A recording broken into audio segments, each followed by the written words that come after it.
पाली जिले के मारवा जंक्शन की वन रेंज में कार्यरत वन कार्मिक रमेश कुमार को अपने ही वन मंडल पाली के डीएफओ अधिकारी एवं सहायक वन संरक्षक की द्वेषपूर्ण कार्रवाई का शिकार होना पड़ा। पाली जिले के मारवा जंक्शन की वन रेंज में कार्यरत वन कार्मिक रमेश कुमार को अपने ही वन मंडल पाली के डीएफओ अधिकारी एवं सहायक वन संरक्षक की द्वेषपूर्ण कार्रवाई का शिकार होना पड़ा।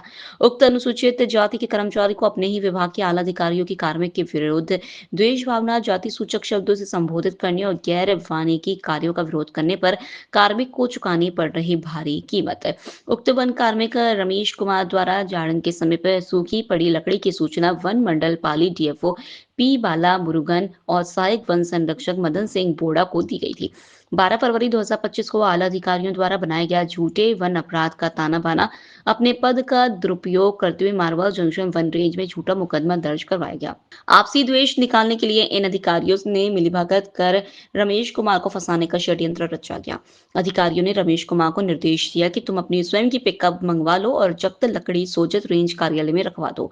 रची गई साजिश की अनहोनी से बेखबर वन कार्मिक रमेश ने अधिकारियों के आदेशों की पालना में अपने पुत्र को गाड़ी लेकर जाड़न के समीप बुलाया और उक्त लकड़ी सोजत रेंज कार्यालय में उतारने का कहकर गाड़ी में सूखी लकड़ियां लोड करने को कहा।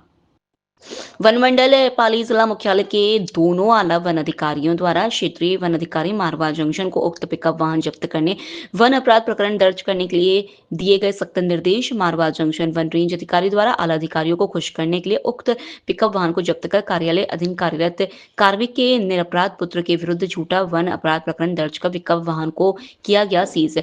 वन कार्मिक के पुत्र द्वारा न्याय की गुहार लगाई गई, गिड़गिड़ाया गया, लाख मिन्नतें की गई, लेकिन अधिकारी नहीं माने। कार्मिक के पुत्र ने वन अधिकारियों से निवेदन किया कि आपके कहने पर ही तो गाड़ी मंगाई गई और भरी गई, फिर आप मेरे खिलाफ ही कार्रवाई कैसे कर रहे हो। जवाब मिला, पिता की गलतियों के एवज में जाने की भरपाई पुत्र को करनी होगी। यह तो अधिकारियों को किसी भी बात का मना करने से पहले सोचना था। सभी के सामने बार बार अपमानित कर, मानसिक शोषण कर, जबरन झूठा वन अपराध प्रकरण दर्ज कर वाहन को कर दिया गया सीज। वन कार्मिक के पिकअप मालिक पुत्र से पाली के दोनों अधिकारियों द्वारा गाड़ी छोड़ने के एवज में 50,000 रुपए जबरन वसूली राशि की गई मांग। अपमान का कड़वा घूंट पीते हुए पुत्र द्वारा जैसे तैसे एकत्रित कर चुकाई गई राशि। वन कार्मिक पिता को नौकरी से निकाले जाने की धमकी देते हुए जबरन वसूली राशि लेने के बावजूद पुत्र के विरुद्ध झूठा प्रकरण दर्ज कर पिकअप वाहन को मारवा जंक्शन वन कार्यालय में लाकर वाहन सीज कर दिया गया। घर लौट वनकर्मी का पुत्र गहरा सदमा झेल नहीं पाया और मानसिक शोषण, अपमान झेल नहीं पाया और उसकी मृत्यु हो गई। तब से लगातार अब तक वन कार्मिक के मृतक पुत्र की पत्नी न्याय की गुहार लगातार लगा रही है। निर्बोध पुत्र को गोद में लेकर न्याय की आस में दर दर ठोकरें खा रही है। वन मंडल पाली जिला मुख्यालय पर बैठे दोनों आला अधिकारी पी बाला मुरुगन और सहायक वन संरक्षक मदन सिंह बोड़ा द्वारा एक अपने ही विभाग के वन कार्मिक के पुत्र को झूठे वन प्रकरण में फंसा द्वेष भावना की बलि चढ़ाया गया। मारवा जंक्शन वन रेंज में कार्यरत वन कार्मिक के मृतक पुत्र की पत्नी माह फरवरी 2025 से लगातार न्याय की आस में अब तक प्रशासन के काट रही चक्कर। ना तो न्याय मिला, ना वाहन छूटा, ना ही उन्हें मिली कोई राहत या रियायत। मेरा नाम प्रियंका है। मेरे ससुर जी ने अवैध लकड़ी पकड़ी थी। मेरे ससुर जी वन विभाग डिपार्टमेंट में काम करते हैं। वन विभाग अधिकारियों ने कहा कि आप अपनी गाड़ी मंगवा कर उनको सोजत रेंज में भिजवा दो, लेकिन मेरे ससुर जी ने गाड़ी जब मंगाई थी, मेरे पति से गाड़ी मंगवाई, लेकिन वन विभाग अधिकारियों ने उनको है ना उल्टा फंसा दिया। उनको है ना कहा कि आपने ही लकड़ी भरी है और उन पर उल्टा केस लगा दिया। उसके बावजूद भी मेरे पति ने है ना 50,000 रुपये वन विभाग डिपार्टमेंट वालों को दे दिए हैं कि आप उल्टा केस मत लगाओ और आप ही ने ही गाड़ी मंगवाई है।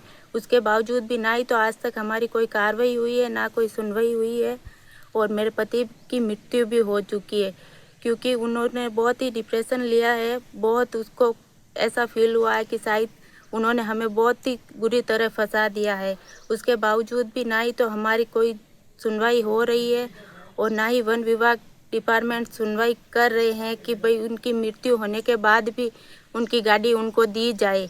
अभी तक हम कोर्ट कचहरी के चक्कर काट रहे हैं, फिर भी हमारी कोई सुनवाई नहीं हो रही है। मुझे कृपया बस न्याय चाहिए। मेरा एक लड़का है, वो अभी बहुत छोटा है, फिर भी है ना सब कुछ करने के बावजूद भी पैसे भी दे दिए हैं, लेकिन अभी तक हमारी कोई सुनवाई नहीं हुई है। हमें न्याय चाहिए, सुनवाई चाहिए। अभी तक मेरी गाड़ी यहीं पड़ी है, फिर भी कोई हमारी सुनवाई नहीं हो रही है। इसीलिए मुझे बस इतना ही कहना है कि हमारी जल्द से जल्द सुनवाई हो और हमारी गाड़ी को रिहा की जाए।